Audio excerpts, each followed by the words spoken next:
Hi everyone, this is Raymond Wood from the Raymond Wood podcast. We're very, very excited to have Dane Christenson from Survive to Thrive Nation. And I'll just do a little bit of a brief explainer on where I first met Dane and how I come to meet Dane. And I've been watching a lot of his stuff in the background for many a month through a friend of a friend. And I think this is quite a poignant podcast for us at the moment. We talk a little bit about mental health battles. So how are you, Dane? I'm doing fantastic. I'm actually just really happy that you got my last name right. You did have a few practice runs. I've been practicing. Yeah, practice makes perfect. Christ is on, Christenson. I like it. So we obviously met through a friend of a friend. I think I've seen you on a couple of podcasts before through Lockie from the gym. And I've been on Lockie's podcast as well. And it was really weird. We were actually just talking off air a little bit about religion and Christ and God and signs and messages from the universe. And I was sat in the gym a couple of weeks ago thinking I really want to tackle a podcast with a little bit around mental health and battles and what you do post-sport. And then I literally interrupted you in a mid-conversation and I asked you, and then obviously we found out a little bit. So can you tell us a little bit about Survive to Thrive and what you do? I'm just letting people know too that Ray hit me up in the change rooms, half naked, but that's all right, we'll get past that. He's a man of opportunity. So a little bit about Survive to Thrive. So I'm a former soldier. Served in East Timor and Iraq with the infantry. It's called the 5th 7th Battalion Royal Australian Regiment, so we're mechanised infantry. Basically, infantry soldiers, there's different ways that we get into combat. Obviously, you've got paratroopers, you've got foot soldiers, and then we would be in the back of what we call an armoured personnel carrier. So that would get us into combat. They use a vehicle now called an ASLAV, Air, Sea, Land, Air Vehicle. And they've basically got heavy machine guns on top of the vehicles. They're armoured and they get in and they do the job pretty heavy. East Timor was a bit of chasing ghosts around. There was a lot of foot soldier work over there. Some places you just can't get armoured personnel carriers into. So you still got to be an infantry soldier. And then we went over to Iraq, and that was pretty heavy combat. And I could see, you're an Englishman. I actually, when I got out of the military, I started to deal with anxiety at that period of time. I got back, and back in 2005, there was no awareness. Remember, there was actually no social media around. People can't, 2005 just seems like yesterday to me. I know it's 18 years ago, but it seems like yesterday to me. And there was no social media around, and so there was no awareness on mental health like there is today. And there was a huge stigmatization, particularly in the military and any high performance area of life. People expect you to be strong and tough in what you do, and they expect you to be able to take on quite a lot. This is a career where, any minute can be your last in certain situations that you're in. So I did take on a lot. And I thought, if I just get out of the military, this is going to solve whatever it is that's raging on inside me. And so I left, but it didn't leave me. And so, I'd drink for about 6 weeks, pretty heavy, and party, and it was girls and alcohol and anything. It was escapism at the time. And then pretty quickly you realise you've got no purpose, and value is tied to that purpose. And so I thought, well, if I just go over and I travel for a year, and I'll go to, London and then travel Europe for a year, it'll be an exciting year. I was still filled with a heap of adrenaline at that time. And I got over to London. I had no real game plan. In fact, I actually didn't even have a place to stay. I was sitting on the plane next to the striker from Dunfermline at the time. Can't remember his name. I don't know a lot about soccer or football. So quite a big Scottish team. Yeah, Scottish. Yeah, Scottish team. And I sat next to him and his wife. They actually got married over there, and we drank a lot on that plane on the way over. And so I got over to London. I realised I don't even have a place to stay. Like when you get there, they ask you where are you staying. And I was lucky. There was an Australian girl behind me as I was talking, and she said, he's staying with me. And I ended up, finding a place to stay. And I ended up working in corporate security for the London Stock Exchange. And July 7th, 2005 was my first day on the job. I was supposed to go through King's Cross Station, change tubes, and then make my way over to St. Paul's. And the tube that I was supposed to be on, in the military they say, hurry up and wait, so you get everywhere early, because if you're not early, you're AWOL. And the typical saying is to be early is to be on time is to be late is unacceptable. So you're always early. And it's like going to a doctor's appointment. They're late anyway, so they rock up late. Yeah. Most of the time, a lot of bureaucracy around military. But sometimes they're very early and you move very, very quick as well. But I got there, I got up at St. Paul's, and I took a tube early, and the tube that I was supposed to be on, it stopped at St. Paul's. It blew up. 57 got killed, 187 injured. It was the I remember. Yeah, London bombings. And I was actually in my interview at the time. I just got back from Iraq. Heavy combat over there for 6 months straight. Every single day we were getting shot at, blown up. IEDs, which is an improvised explosive device on the side of the road. VBIEDs, they had vehicles that were full of explosives, and the passenger would call he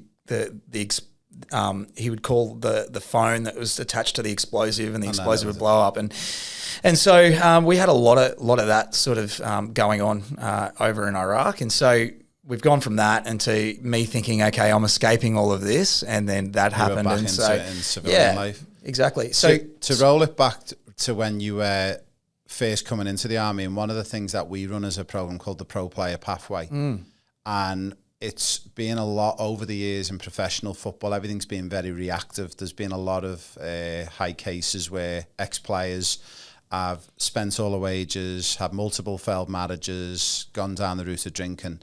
One of the things that they looked at in the UK, and specifically in the English Premier League about 15 years ago, was rather than being reactive, being a bit more proactive and preparing young men and women as they are becoming a professional athlete to think of certain things like investing, creating assets over liabilities, maybe not drinking at all. Yeah. From your point of view, when you were going in the army, can you, a little bit of a double barrel question, but tell our listeners what year you first went into the army? And do you feel going into the army you were prepared fully for what to expect? No. And if not, is that something that could be done better? Look, what you're talking about is what we call in the corporate industry psychosocial hazard. So they get you prepared, but I'm letting you know now that's still reactive models that they use. Yeah. So you break down because of financial stress, they may have financial advisors. You break down because of bullying, there's a psychosocial hazard reactive framework where they'll get you a psychologist once that happens.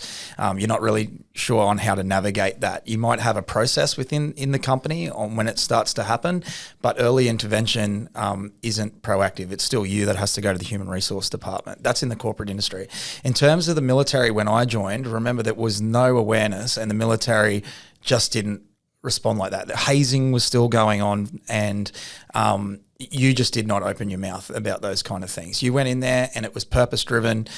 The role of the infantry is to seek out and close with the enemy, to kill or capture him, to seize and hold ground, to repel attack by day or night, regardless of season, weather or terrain. You would be lined up and they would say, if you're outfield and your wife is pregnant, about to have a child, and you scream out, duty first. So there was those kind of things. A psychosocial hazard model did not exist. In terms of what they put in there now, the Australian Defence Force current model is they are trying to really work on that, and I can see, I could turn it around. I really could in terms of the model that we currently have. But what they do is they see that model, they try to create their own model, they try to do things in-house, they get other organisations to come in, they're not in tune, and it's just been failing for years. And we're at a point at the moment where the corporate industries are like, they'll jump on us and use us, but the Australian Defence Force, we've been here for a decade, we've partnered with government before, and what ends up happening is they try to emulate or they just try to create their own models, and it continues to have the results that it has. So 46.8% of defence members experience a mental health concern within their first 12 months of discharge. And of course, we'll talk about the transitioning side. And within 5 years, 46% are diagnosed with a mental health condition. That means literally you are now a complex case. You've got a mental health condition, and then you've got individual vocational needs for every individual. So the proactive side of it, as much as they're trying to put these things in place, they've got soldier recovery centres, they've got these things. They don't really have the strong peer mentor model that needs to be out there. And they're giving people like what they call a white card when they first join. But in terms of a really strong model, I just don't see it. I know I've been around the game, a decade, and served myself. So it's so funny you say that, because we have the same frustrations in football in Australia, that we know it's not going in the right direction. They're not developing players correctly. And then there's people like myself who are Australians now, and we hold Australian passports, and we love the country and we want to see it do well. But every time we reach out to them to support them and help them, then they seem to push against the grain and go, no, we're going to do it our own way. Yeah. And it was only like last weekend, we were at an event in Sydney, and I bumped into a very good friend of mine, Q Jallians. Now, to put it into perspective in the football world, this guy has played Champions League football. He's played in the top leagues in Europe, and he's been living in Australia for over 10 years, and he's just not utilised at all by the federation. Right. So throwing it back to you, it must be them same frustrations that, one, you've been there and done it and got the T-shirt, and you've been there and done it and got the T-shirt post coming out. So have you got any plans in place that you're trying to push through your program? That well, look, the entire vision of the company, or the mission statement of our company, is they train you to go to war, we train you to come home. It's our mission to be a compulsory program prior to leaving defence, because there are their own stressors when you leave defence, and it's the same stressors that you would probably go through in soccer. For starters, it's a high adrenaline environment. It also has its own high intensity emotional frameworks to it. Right, so everything from PT in the morning, there's a structure in what you do, and then there's the educational side, there's the coaching, there's the mentoring side that you kind of do, there's the camaraderie side. But when you leave, right, you're part of a history, and as you would know, like in sport, you're part of a history, and it's a history that your state, your towns, people get behind, that were there, way before we were even born. It's the same thing with the Australian Defence Force. So you're leaving something of very high value. So once you leave that, your value and your identity is connected to it. You go through an identity crisis pretty quick, within probably the first 12 months. When you have a purpose and meaning, it's your meaning for why you're here. You take that away from someone, you take purpose away from someone, and you're going to put them in high distress pretty quickly. Usually people, when they leave, they go, I just want to get out of here. They don't understand how much purpose is tied to us. And it's really a really strong asset. If we find purpose above our pain, if you give someone a purpose above their pain, even if they do have bad mental health battles, they'll hold on. Yep. They'll hold on because they've got a purpose that's above their pain. Then you're looking at the mental health side of things. You're coming out from an industry that you understand. And so it's pretty complex when you come out to the big, bad, wide world and you're trying to figure out who you are, what you're going to do with your life. Plus you've got mental health issues from what you've been through. Even the fact that you've got high adrenaline pumping through you in what you do, and you go out and it's pretty mundane when you come out. That there is a battle in its own, our dopamine center. So that's why people are constantly, they start medicating with drugs and alcohol and women and all the rest of the stuff that they do, and you have bad transitional side of it. You've also got the camaraderie side. You know all about that. Yeah. You take camaraderie away from people, mate, and if it's what they know, it's part of their happiness, their life's happiness, and you're in a community where everyone understands each other.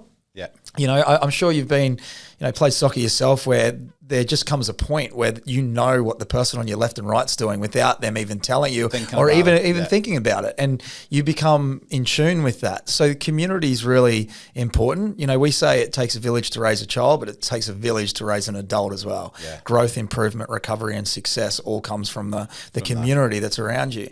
And the relationships that you build. So there's a huge amount of similarities in terms of, high intensity sport and soldiering. I don't want to leave anyone out in terms of the military. So soldier, sailors, and aviators. So they all go through it. A group. Now, in regards to your program, one of the big things that we tried to do, and we finally implemented it, it's taken us nearly 7 years, is actually trying to bring programs that are free to join, because that's one of the big stopgaps, especially in sport. When there's a cost associated, people just rule themselves out financially, which is understandable. So we offer 2 programs, and we give away nearly $500,000 worth of free programs a year, and also trips to the UK. Wow. In relation to your program, where are you at? Is it a sort of a fee for service? Do you have any funds, and what's the plans for that for the future? Well, we're going to have. We haven't actually spoken about this live, but it's okay. We're moving pretty fast at the moment. Look, in terms of the veteran model itself, we've got everything from corporate partnerships, corporate sponsors. We do have fundraisers and events that we run across Australia, but no veteran ever has to pay for our service. We're a profit for purpose organisation, so no veteran has ever paid for our service. We've put over $5 million worth of veterans on our program pro bono. So that's just me making sure that we fund it. At times it wasn't supposed to be that way. We just didn't have government come to the party when they were supposed to. But at the end of the day, if people need help, we're going to help them. That's just the way that we are, and we'll work out the rest later. But mate, look, we've been approached by some big companies this year. And it's been quite a miraculous year. We've got some very important people that we will reach out to soon. But look, in terms of our model, it's purpose. Like, we help people become purpose-driven. We help them rediscover their identity of confidence, understanding their gifts. Even someone with post-traumatic stress that rocks up to the gym each day, that's courageous. I'm telling you now, there's people that don't. There's people that lay in bed all day. There's people that are turning drugs and alcohol. It's pretty courageous to say, hey, I'm going to go down the more painful path, but I'm going to have, those that take the easy path have the harder struggles, right? So I'm going to take the hard path, but I'm going to have the easy end to this, and I'm going to have the recovery. So we look at mental health, so mental health education, and we also have skills such as, breathwork exercises, journaling exercises. It's very, very powerful listening to the listeners here. If you think, I wouldn't do journaling, it's not something for me, it doesn't seem cool. But when you are stressed and you're not very good at articulating that, what happens is when you journal and you turn feelings into words, you unlock the stressor within the human system and body. You should never leave anything inside. It should be spoken about, because secrets make you sick. So it should be spoken about. You should talk to someone about it. In terms of how you process it, it should be processed in front of you in writing. A journal is so important in terms of your emotional response. Time management, how you're going to manage the day. For instance, if I've got someone with post-traumatic stress that is suffering to even walk outside the house, we turn around and say, okay, we're going to set a very small incremental goal today. Only thing you have to do is get to the gym this morning. That's it. Just to change your state. Just one. Then after that, you've got 2 more goals, but you know what? We're going for 30% here. We're not going for the rest of the goals right now. And what you'll find is they'll feel better, so they'll turn up to the next one. Then they turn up to the next one. We also look at the sacrifices that you've got to make for recovery. If you can't feel, you can't heal. Listeners, write this down. You can't feel, you can't heal. I prolonged quitting alcohol for way too long. I thought as long as I just drink on the weekend, that's fine. But what happened was I was purpose-driven during the week, and then I didn't have to sit in my head on the weekend. So I never healed. And so here I was during the week. I was the big man coaching. I was doing all the right things, and I looked the part. I was fit. I was healthy. I was strong. I looked my entire program. But on the weekends, I escaped. And long-term sobriety is where true healing happens. That's just the way it goes. And I was lucky enough to make those sacrifices a couple of years ago, and I can't reiterate that enough for anyone that's using escapism. It's like you've actually read my script, because we're actually about to go to an ad break in a second, but we're going to come back and touch on the alcohol issue. Yeah. And it's an important one for athletes as well. But thank you everyone for listening to the first part of episode 5. We're just going to play some of our advertisements. Please watch out for our upcoming objective testing and pro player pathways, and we'll be back with Dane in a few moments. Would you one day like to be a professional football player? Would you like to be part of our pro player pathway? What is the pro player pathway?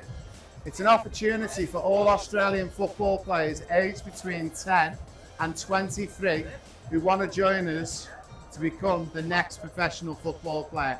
On the pro player pathway, you get to join me and my team free of charge to an event all around Australia. When you join me, we're going to teach you the secrets of football in Europe. And one day, maybe, you could be gracing the Champions League final. Guys, over the next 12 months, we're going to be coming around all the major cities of Australia. And when we come around all the major cities, we're going to be running our free events everywhere we go. So guys, what have you got to lose? Nothing. It's a free event. It's for boys and girls aged 10 to 23. And I'm going to teach you the secrets of becoming a top European football player. Oh, and one final thing. We're going to be giving away 20 scholarships to join me on this program of a lifetime. Hi everyone, this is Raymond Wood from the Raymond Wood podcast. This is episode 5. Thank you for watching and listening to our advertisements. Now we're back with Dane for part 2 of this episode. Now just before the advertisement, Dane, we were talking a little bit about the ghost in the room and alcohol, and it's one that's a big one for me as well. I was 16 years of age, and I remember Dad saying to me, once you earn your first salary, you can take me to the pub, son, and buy me a beer. But didn't really realise the detrimental effect he was doing to an adolescent brain by giving me alcohol. I don't blame Dad for it. It was just uneducated decisions. I wouldn't do it with my children now because I've done the research. I was a drinker. I wasn't a big drinker, but I would not drink probably Monday to Friday, and then come the weekend, being English, you go to football and it would be 10 to 12 drinks. Yeah, man. And it was binging. And one of the big problems we've got in football and we've had over the years, and I believe, like, if I'm honest, especially in the English game, like, it's definitely got better. Like, alcohol seems to be at the top level. It's a no-no. Yeah. But it's one of the ones I wanted to touch base on because I was so fortunate to discover a book 2 years ago called The Alcohol Experiment, and it's by a lady called Annie Grace. And she actually talks about some of the incidents that she was involved in with alcohol and being part of the mums club after school and having a few wines. And then having a scary incident where she had too many wines, put her young son up into the bath, and then went downstairs and then collapsed and then wasn't sure what had gone on. 6-7 hours later, fortunately for her, the son was okay. But that was the moment that changed her. And for me, I think it was working with athletes. I'm like, I'm preaching and I need to also do it as well. And I literally read this one book and listened to the audio book, and I stopped drinking straight away. Wow. And I think, if you're a young athlete and you're 14, 15, 16 years of age, I think it should be given to everyone and anyone. Yeah, mate. Because it just, in a nutshell, sort of tells you what it is. You're drinking ethanol, which is a poison. Yeah. Why would you put a poison in your body? Yeah. And once you understand it's your actual body that causes those happy feelings after the first drink, and it's not the alcohol, it's your body's trying to increase everything to get it out of your system, then that's a different way of looking at it. So from your perspective, because I was very unfortunate to have a really good friend when I was younger, and he was really affected badly with drink in the army. And from your perspective, do you think it's still a problem in there, the alcohol? Yeah. Look, I'm going to just put it out there. I would, because I'm going in terms of comparison, right? I just think that in general, we have an alcohol problem. It's a cultural problem, and it's not just here. It's in England. It's in the United States. Alcohol is a cultural problem. It's usually passed down from generation to generation within families, and it's more self-medication than anything. Yeah, that's what it really is. Why are we really drinking on the weekend? Well, we're letting go of our week. But then when you actually quit and then you realise what are the real reasons that you drink, and you start to journal them. I drank because I was happy. I drank because I was sad. I drank because I was bored. I drank because I had to go to an event. I drank because I was with people. I drank because I was at a barbecue. I drank. It just never ends. Yeah. Like, there's always a reason to drink, and it's really because we just don't like sitting in our own skin, and we're bored with our own skin, and we want to somehow escape our own natural state, you know, at the end of the day. So, yep, I don't just think it's a military problem. Definitely was a huge issue when I was in, massive. But I've just got a lot of young soldiers around these days that just don't drink like we used to back in the day. So it's improving. I'll give it that. But alcohol education is a very touchy subject. You know, people don't want to be told not to do what they're doing. And I think it's always going to be a touchy subject for a lot of people. But alcohol abuse was all I ever knew. So my mum passed away when I was 7 years old, and my dad was left with 4 kids. In his mind, there was always going to be mum and she was the home, body, and and so he was very young when this happened. He was 30, 31 and left with 4 kids, and he just drugs and alcohol was his escape. And what came out of that? Well, he was self-medicating, so rage would come out, and it was a pretty traumatic upbringing. It was a lot of rage, a lot of violence. Seen a lot of bad stuff, mate, and I was, involved in a lot of those. The rage was directed at me a lot of times, most times. Look, what alcohol does. I don't think you should take a comparison off that, though. I should really think about what it's actually doing in your life. Like this year particularly, I have stopped comparing to anyone. Like, I'm like, what I'm doing right now, how is that making me happy? How is that moving me forward? Just because other people are doing this, how does it sit with me? Not with them. Yeah. How is this sitting with me? And that's where the transformation happens, So, look, mate, it's I would say this to someone. In terms of alcohol, if you want to figure it out how you feel, I did a James Swanwick for 5 years, 30-day break. I did it every year for 5 years, 30 days. James Swanwick, he's got the glasses that you wear that help you with the light from your laptop, and he's got another business, and it's called the you bought it, you got a pair? Yeah, the Swannies. And then he's also got a 30-day no alcohol challenge. And I started on the 30-day no alcohol challenge, and I seen a huge difference, massive in 30 days. But then you do the 60-day or the 90-day challenge, and then you're going to see even bigger, changes. Mate, look, for me, I felt like that monkey was on my back for a long time. I knew I was in denial of it, and every single time I would have severe anxiety from it.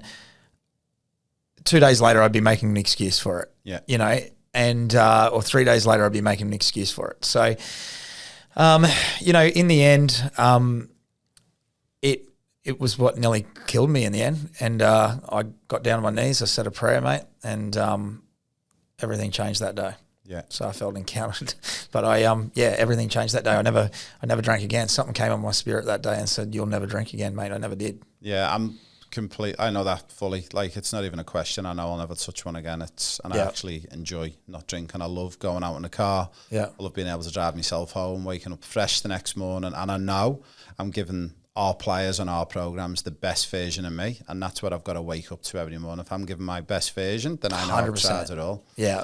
It's really how calm are you when you're in? Yeah. Mate, like, everyone should experience how calm you are, particularly like long sobriety. Like, I'm 2.5 years or something in, and I got to tell you, some of the experiences that used to give me anxiety aren't even a thing. Not on the radar. They're not even on the radar. Like, the little things that people get anxiety about once they've had a terrible, like a big weekend. Mate, I don't ever feel that level of anxiety. I don't feel any of that level of depression. No. My consistency in exercise, prayer, meditation, how I'm rocking up and turning up in my job, I feel amazing all the time. Like, it's constant. And it takes you, at some point you got to get sick and tired of feeling sick and tired. Yeah. You really do. Yeah. I just think back to hangovers and the 2-day hangover, and it was and it's really interesting. I think there's a lot of, I think with a lot of people, maybe lack of education, a little bit of like even shame with some people. But it was really interesting. About a year ago, we were on a tour in the UK, and we had a group of families with us, and I actually had one of the parents come up to me and were like, "Ray, why don't you drink?" And I'm like, "Well, I just decided not to anymore. I feel so much better." And then this particular parent revealed that they've been having battles with drink themselves and didn't know how to do it. But the scary thing for me was the realization was that this person works in the medical world really high up. Yep. And this person was struggling. They didn't know where to go. Yep. And I actually just recommended this one audio book, which was The Alcohol Experiment by Annie Grace, which we spoke about before. He's now nearly a year dry. And this is someone who works in a high-end 6-7 figure job in the medical industry and didn't know how to stop himself. So I'm thinking, if he doesn't know, then maybe... Yeah, there's a lot of people don't know. I've got politicians, I've got CEOs, I've got all of them that have spoken to me about this, that they're all dealing with. Massive in the legal industry, CEOs of the legal industry, you name it. A lot of pressures, a lot of accountability in what they're doing. And it's, how do you deal with that? Well, at the start, it's I've got to escape. Yeah. And it's usually in their own space, their own time. As soon as you're starting to drink on your own, it's medication. but it's medication anyways. Yeah. Period. That's how they look at it. It amazes me when I go out now, and you're obviously conscious when you go on a night out, you go to a bar, a club, a restaurant, and you see people drinking and how quickly they literally fall off the edge of a cliff. Oh, mate, it's crazy. And it's like, that used to be me. Yeah. And I thought it was cool and thought it was amazing. And then you look at people and you go, it actually doesn't look good at all. It's really a bad look, mate. It's a sloppy look. But the one thing I have noticed, though, there's a lot of young ones out there now not drinking, and with the zero alcohol beers and mocktails, and it's really good to see. And the amount of young people we both speak to at the gym, and it amazes me the more and more I speak to. I was speaking to a young lad and girl, and they're just like, no, we don't drink, we've never drunk. And it was like quite pleasing to hear that hopefully it is a trend that's coming, but that's going to stick. It's unbelievable. I can't believe how many young people have changed their ways in terms of alcohol abuse. Yeah. It's crazy. Just to close off on the alcohol one then, so obviously there's a lot of implementation and a lot of work goes into the sports world and industry, and especially in football in the UK, to educate 14, 15-year-olds around the dangers of drinking and what it can do more so to affect you as an athlete. Are you aware of anything, and is there anything in the army world that gets done pre-going in or when you're in and warns you, or is it nothing like that goes on? Usually we used to call it the piss tank, mate. Yeah. As soon as it became a problem, put them in the piss tank, mate, you're going through rehab. Yeah. And I would assume it's pretty much the same thing. It's just a cultural change in terms of, there was never this many gyms. There was never this many styles of exercise. You've got CrossFit, strength and conditioning. Yeah. You've got, HIIT training, group training, you name it. There was never, you never had this much access to sensational training now. And I see a huge change. I see a huge change in the dynamic of alcohol abuse, and I think it's only going to continue to get better. Particularly with all the education that we've got around us. But for the young athletes that are out there, I just want to say I've got someone who's very close to me who started drinking around that age, 14, 15 years old, thought the party thing was cool, thought it was harmless, thought they were completely in control because they were still turning up and they were playing excellent, excellent football. But everything happens in a game of inches. And you can assure yourself this, it will impact you. If you think you're doing really good right now, like you're excellent right now, take drinking away and you're going to have that edge to get into the pros. Yeah, definitely. That's a good one to finish on. We're going to go to our final advertisements, and when we do, we'll be back for our final section of episode 5. But a big thank you for the first 2 sections. Hey everyone, we are coming around every major city in Australia over the next 12 months. We have got free objective football testing going on, guys. It's for boys and girls aged 10 all the way through to 18 years of age. The objective testing is quite simple. We'll put you through our 6 tests and I'll give you your results, physical, technical and tactical. And also, we're going to choose 16 winners to join us on an all expenses paid trip to Europe in 2024 and also 2025. Guys, what have you got to lose? Nothing. It's free to sign up. You get free objective testing and you'll get a free feedback, and maybe you'll be joining me at the Santiago Bernabeu in 2024 or 25. Hi everyone, this is Raymond Wood at the Raymond Wood Podcast. We're in our final section now. Thank you for listening and watching our advertisements. We're back with Dane. Now, we're just going to finish off with the final part, and we'll talk a little bit about at the end about what you've got going on this year and some big events. But in regards to mental health, we did touch on it a little bit, and I know when we looked at some pre-notes, we spoke about like loss of purpose, loss of identity, mental health, loss of community. Do you want to just build on some of that a little bit more and some of the things that you think are key? Yeah. So our online course, it's not just education. It comes with workshops and skills and practices. So we look at 7 key areas of success. Finding an inspiring purpose, if you're in a current workplace, it's about how to become purpose-driven in that workplace. And we do that by you discovering your identity, what your gifts are, what can you highlight, everything is a sale in what you do anyways, but how you sell yourself within that industry to become a more valuable human being in what you're doing. So how to become very purpose-driven. Because when you give value, we use the same part of our brain to give as what we receive. So if I'm giving value to you, I'm receiving it in return. Yeah. Right. And then it's mental health, as I said before, education, training, skills. Then it's physical health. We actually have a phone app. So not just the online course, we've also got an additional phone app. Oh, wow. You wake up in the morning, you do a morning routine, you write down 3 things in the app that you're grateful for. You watch an inspirational video to fuel your motivation for the day. So that's like a motivational YouTube video will pop up on your phone. And then you go and exercise. And then when you come back, you can either do meditation or meditative prayer, whatever floats your boat. And then we also look at community connection. So we have an online community where it's a private online community. People just encourage each other, inspire each other, talk through each other's issues, what they're going through. And it's just a stigma-free, very supportive environment. And then we look at financial health. They say, money doesn't make you happy. I say, have you ever been broke? Yeah. Put yourself in that situation. So it's about how to create a level of financial maturity and financial freedom for yourself, obviously. So we do that by just practicing budgeting, understanding, your expenses, your costs, what your living is. And most people that just don't understand Don't do it, Yeah. And then, so we've also got our peer mentors as well, as we said. But we're about to open up a whole new department, and that's what I was going to talk to you about. So in that new department, what does it look like for you, staffing-wise, to cope with the demand? So what we ended up having is obviously that's the veteran model started off that way. And then what ended up happening is we got approached this year. After a decade of being in this game, we've gone through 3 major clinical evaluations in the veteran community. Just like to say this to everyone, we've had over 7,000 completions of our program, 0 reported suicides. That's amazing. It's a very effective program because we're rebuilding people right from the start, and we're doing it through lived experience coaching. So people have been in that hole and know their way out, right from who's coaching the program in the online course all the way to the peer mentors. So people with lived experience.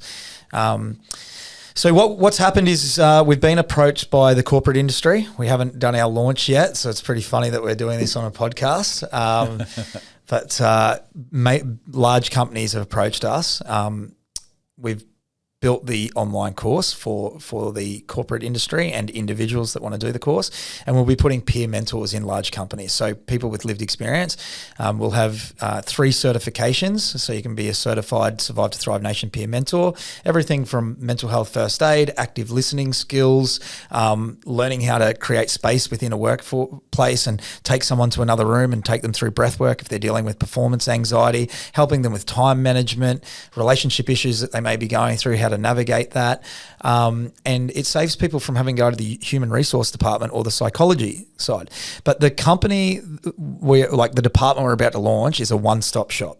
So whether you're an individual or you're a company, you can come to us, you can get the online course, you've got peer mentors within the workplace, all proactive model. So, we were talking about this before. Yeah. Imagine someone was in your workplace and they created these important conversations so you didn't have to wait until you got to DEFCON 1 and had a mental breakdown before you went to the human resource department. So you've actually got people in the workforce that breaks down the stigma, creates these conversations, checks in on each other as they're going through it, and creates this model.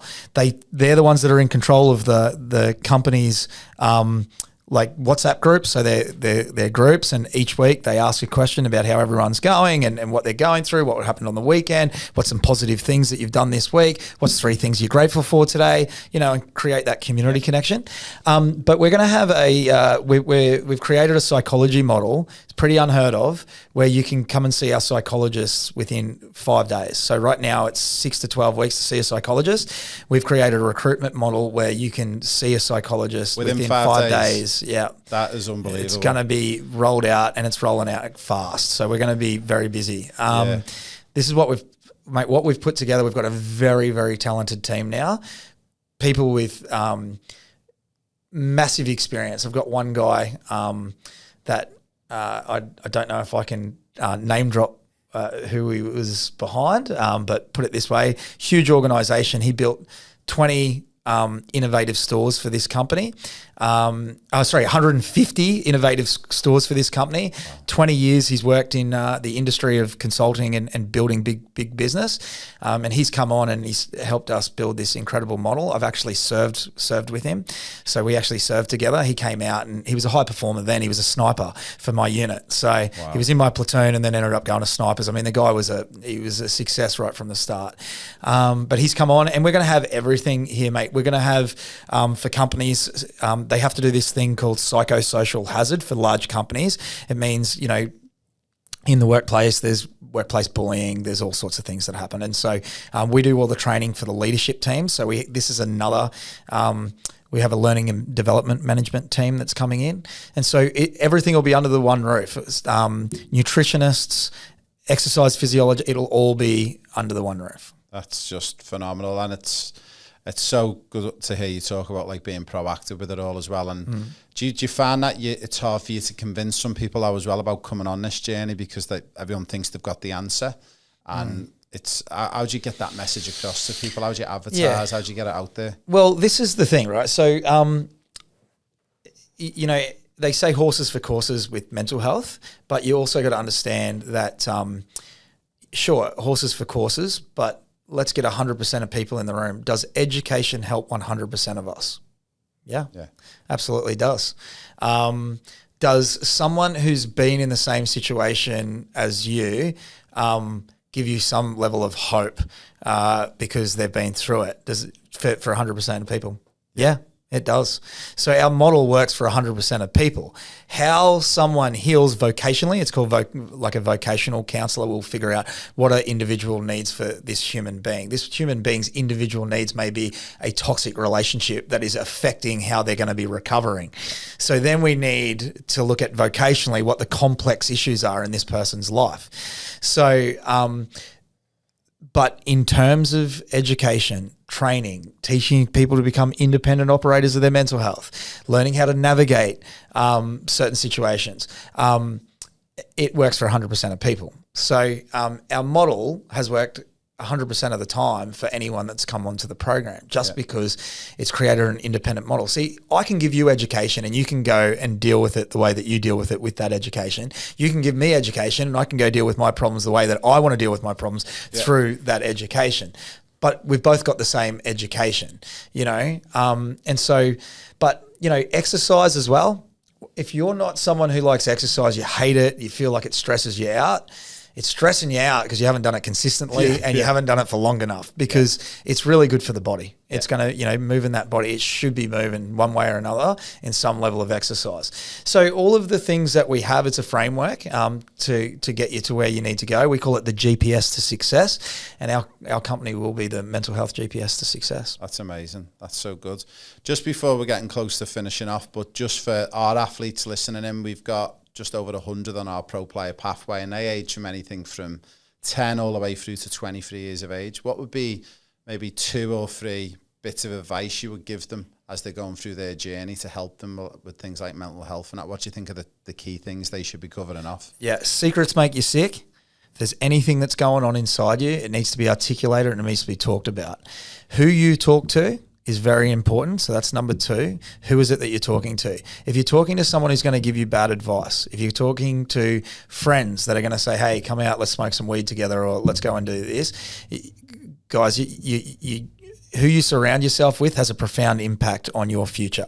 And do not think that as a 10-year-old or even a 23-year-old, none of us have been in that same situation where we've seen people think, oh, you know what, these are the people that are actually taking care of me. These are the people that care. They don't care. They care about themselves. They want partners in crime. That's what they want. That's all they care about. They don't care about whether you're going to be successful or not. The people that do not appease you, the people that are the ones that seem like they're the hardest, the ones that are living this straight and narrow life, they're the ones that actually love you. They're the ones that actually care about you. They're the ones that actually want to see the best of you. And so understand what love means. It does not mean it's going to appease you all the time. Some people have to stand up to you because they love you that much. So just remember that. And number 3 is I would look back at myself and say, I wish I had better mentors. I wish I had this. Learn to search for them now. Get around positive people that are excellent that you can grow from. Do not try and emulate someone that don't try to emulate the people that you don't want to be like, right? Get yourself around people that you truly, truly like and who you care about. Turn up and emulate them and be around that. And I promise you this, there's a GPS to success for you too. So that's my 3 bits of advice. I love that. Like, just from my own personal journey, the past couple of years, I've removed about 4 or 5 people from my life, friends and stuff. And people I sort of started to look at and think they don't actually add any value to my life. And you actually hit the nail on the head before, even right down to our programs. Like, we've got a mentor that we work with who helps us with the business. He's like a business coach.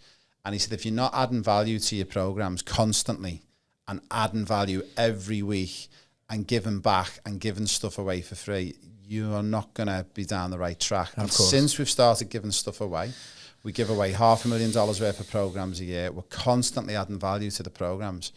In turn, it's actually just worked for the better. Like, we've never been so good from a revenue point of view. We've never been so good from being able to add proper value for the players.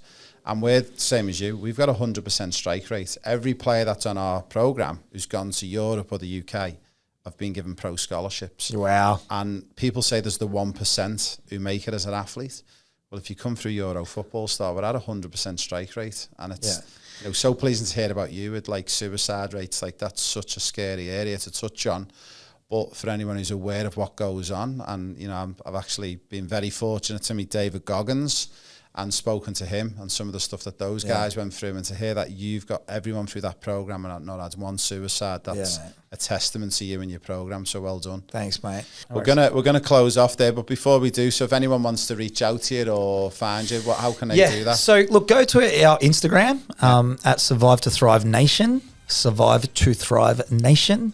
Check us out on Instagram, and you can go to the links for the website there. It's all in our bio. Yeah, well, we'll share it all back on our show notes. So a big thank you to all of our listeners. A big thank you to Dane and his company for allowing us to have you here with us today. I really appreciate it, mate, and hopefully we'll get you back on in the next 50 or 60 episodes, if that's all right with you. I'd love to, mate. I'd love to have it. Yeah. Thanks very much for having me. Thanks, everyone. So that's the Raymond Wood podcast over for episode 5. We're very excited.